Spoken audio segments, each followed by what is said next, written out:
নমস্কার বন্ধুরা, কেমন আছেন সবাই? আশা করি সবাই ভালো আছেন, সুস্থ আছেন আর নিরাপদে আছেন। আমিও আছি বেশ। তাই চলেও আসলাম আপনাদের সামনে এক থালা কাঁচা আম নিয়ে।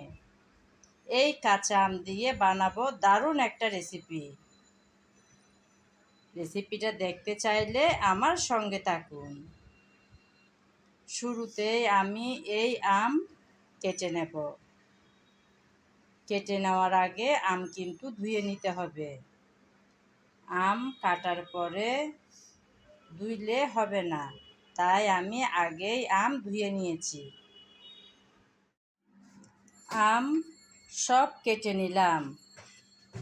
আমি আমের খোসাসহ রেখেছি আর এরকম ডুমু ডুমু সাইজ করে কেটে নিলাম।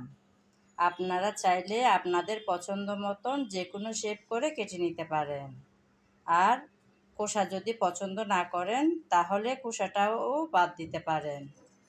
তবে আমি আজকে যে রেসিপিটা বানাবো এরকম ডুমু ডুমু সাইজ করে কাটলেই ভালো হয় আর রান্নাটাও করতে অনেকটাই সহজ হয়।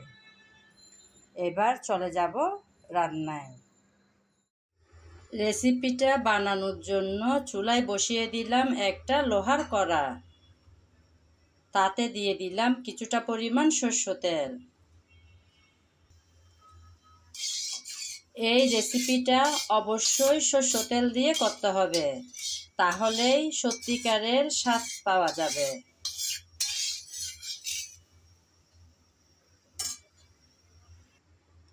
তেল গরম হয়ে আসলো। এখন গরম তেলে আমি প্রথমে দিয়ে দেব পাঁচফোড়ন।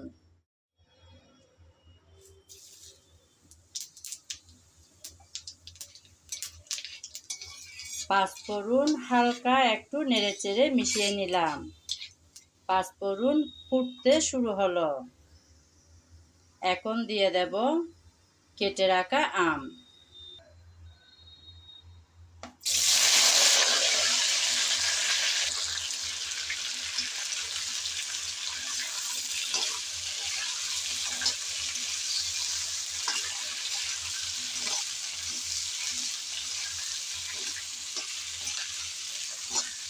আম দেওয়ার পর ভালোভাবে নেড়েচেড়ে কষিয়ে নিতে হবে, যেন আমের গায়ে লেগে থাকা বাড়তি পানি একদম শুকিয়ে আসে। আপনারা তো নিশ্চয়ই জানেন, তাই নয় কি? আচারে কিন্তু পানি থাকতে পারে না। তাই ভালোভাবে কষিয়ে আমের বাড়তি পানিটা শুকিয়ে নিতে হবে।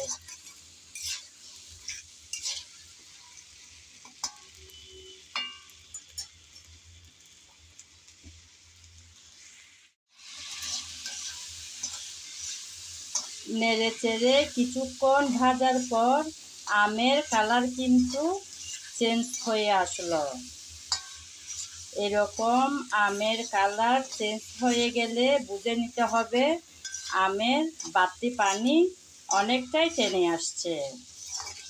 এখন আমি এ পর্যায়ে দিয়ে দেব কিছুটা আদা আর রসুন বাটা।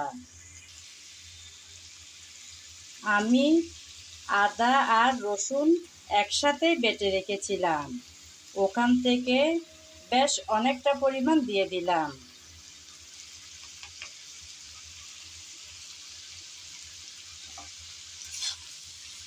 আদা আর রসুন বাটা দেওয়ার পর আবারও নেড়েচেড়ে ভালোভাবে কষিয়ে নিতে হবে, যেন আদা রসুনের কাঁচা গন্ধটা চলে যায়। এভাবে নাড়াতে নাড়াতে আদা রসুনের বাড়তি পানিটাও টেনে আসবে।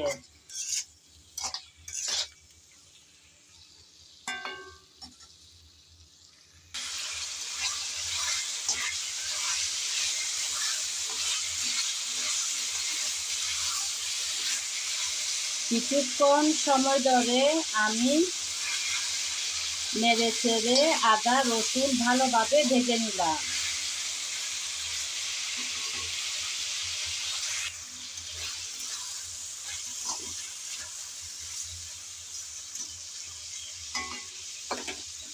এখন দিয়ে দেব হলুদ, তারপর দেব মরিচ। আমার আজকের এই রেসিপিটা হবে টক, ঝাল আর মিষ্টি, তাই আমি আমার পরিমাণ মতন ঝালটা দিলাম।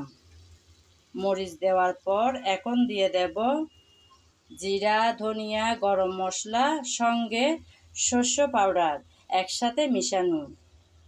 এখন দেব স্বাদ মতন লবণ, যেটা ছাড়া রান্না একদম অসম্পূর্ণ। যতই মশলা দিই না কেন লবণটা তো দিতেই হবে, তাই আমি আমার পরিমাণ মতো লবণ দিয়ে দিলাম। এভাবে নেড়ে চেড়ে ভালোভাবে মশলা কষিয়ে নিতে হবে।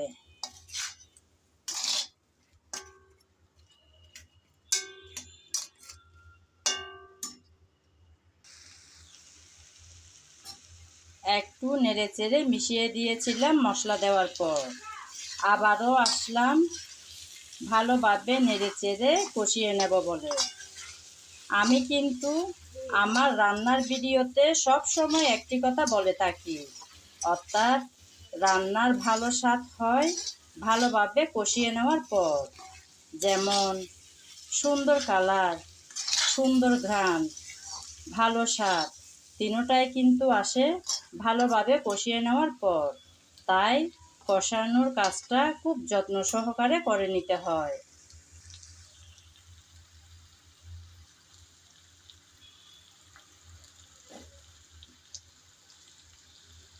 আচারের ব্যাপারটা তাড়াহুড়া করলে কিন্তু হবে না, এমনভাবে সময় ধরে করতে হবে যেন একদম ভাতটি পানি না থাকে।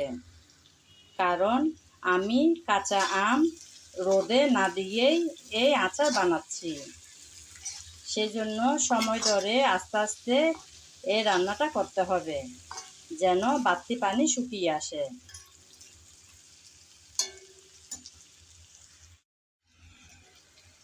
আমের রেসিপি তো করেছেন অনেকবার, অনেক রকম করে খেয়েছেনও অনেকবার। আমার এই রেসিপি চাইলে একবার ট্রাই করে দেখতে পারেন। ভীষণ মজার, ভীষণ সুস্বাদু।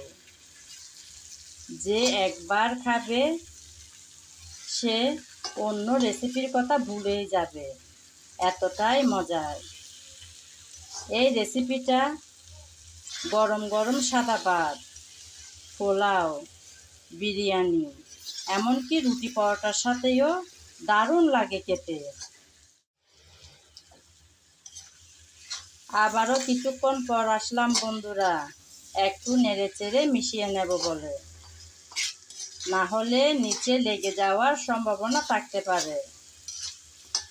আমি মশলা দেওয়ার পরে এভাবে কিছুক্ষণ পর পর এসে ভালোভাবে নেড়ে চেড়ে কষিয়ে নিলাম। অনেকটাই কিন্তু কষানো হয়ে গেল। আমি কিন্তু আজকের এই রেসিপিতে ভিনেগার ব্যবহার করব না, কারণ আমার এই রেসিপিটা ভীষণ মজার। শুধু রান্না হতে সময় লাগবে, চুলা থেকে নামানোর সঙ্গে সঙ্গেই একদম ফিনিশ হয়ে যাবে, তাই ভিনেগার দেওয়ার কোনো দরকারই পড়ে না। যদি আপনারা দীর্ঘদিনের জন্য সংরক্ষণ করে রাখতে চান তাহলে অবশ্যই ভিনেগার দেবেন, না হলে নষ্ট হয়ে যাওয়ার সম্ভাবনা থাকতে পারে।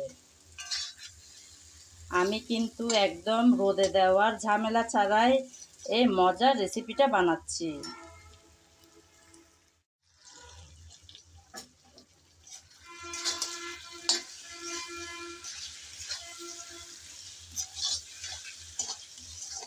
অনেকটাই কিন্তু নরম হয়ে আসছে আম। এখন আমি এই পর্যায়ে দিয়ে দেব চিনি। মিষ্টিটা যে যেমন খেতে পছন্দ করেন সেরকম দেবেন। আমিও তাই আমার পরিমাণ মতন মিষ্টিটা দিচ্ছি। আমার বরমশাই একটু মিষ্টিটা বেশি পছন্দ করে, তাই মিষ্টিটা একটু বেশিই দিতে হয়। এখন চিনিটা দেওয়ার পর নেড়ে চেড়ে আবারও ভালোভাবে কষিয়ে নেব।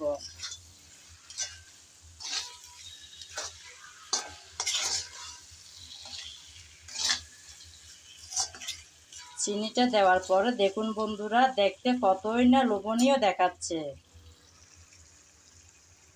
আপনারা যদি এই আচারের ঝাল আর একটু বেশি করতে চান তাহলে দিতে পারেন লাল শুকনো মরিচ ভেজে গুঁড়ো করে।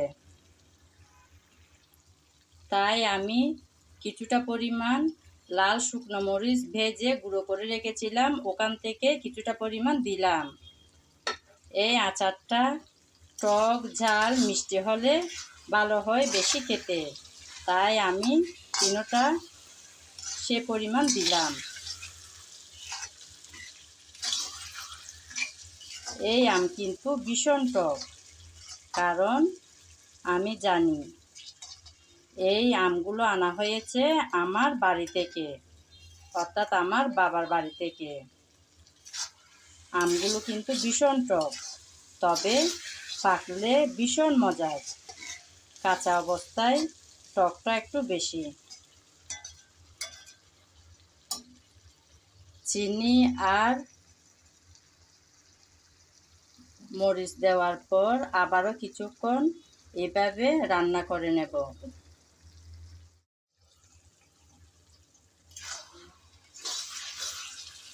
আমের রেসিপি তো খেয়েছেন বহুবার, বহু রকম করে, কখনো বা রান্না করে, কখনো বা আচার বানিয়ে, কখনো বা টক ডাল করে, আরও অনেক রকম করে বানানো যায়। আজকে একটা দিদিকে দেখলাম আমের লাড্ডু বানাতে, ভীষণ সুন্দর ছিল রেসিপিটা। আমিও সময় পেলে একবার ট্রাই করব সেই রেসিপিটা করার। সবাই সবার মতন করে বানিয়ে থাকে, আমি কিভাবে বানাই তাই শেয়ার করলাম আমার বন্ধুদের মাঝে। নেড়ে চেড়ে আবারও একটু ভালোভাবে মিশিয়ে নিলাম।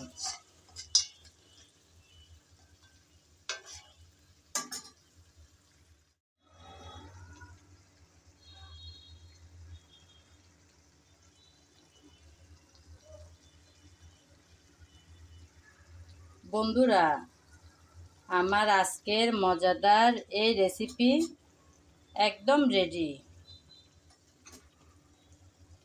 দেখুন বন্ধুরা, কতই না দেখতে লোভনীয় দেখাচ্ছে। সত্যি বন্ধুরা, ভীষণ মজার এই রেসিপিটা। চাইলে একবার ট্রাই করে দেখতে পারেন আমার রেসিপিটা ফলো করে। এতক্ষণ যারা আমার সঙ্গে ছিলেন, আমার ভিডিও জুড়ে ছিলেন, তাদেরকে জানাই অসংখ্য অসংখ্য ভালোবাসা। আগামী ভিডিও দেখার আমন্ত্রণ জানিয়ে আজ এখানেই বিদায় নিলাম। সবাই ভালো থাকবেন, সুস্থ থাকবেন আর নিরাপদে থাকবেন। ঘরে থাকা সামান্য কিছু উপকরণ দিয়ে বানিয়ে নিলাম কাঁচা আমের মজার এই রেসিপিটা। রোদে দেওয়ার কোনো ঝামেলা ছাড়াই বানিয়ে নিলাম।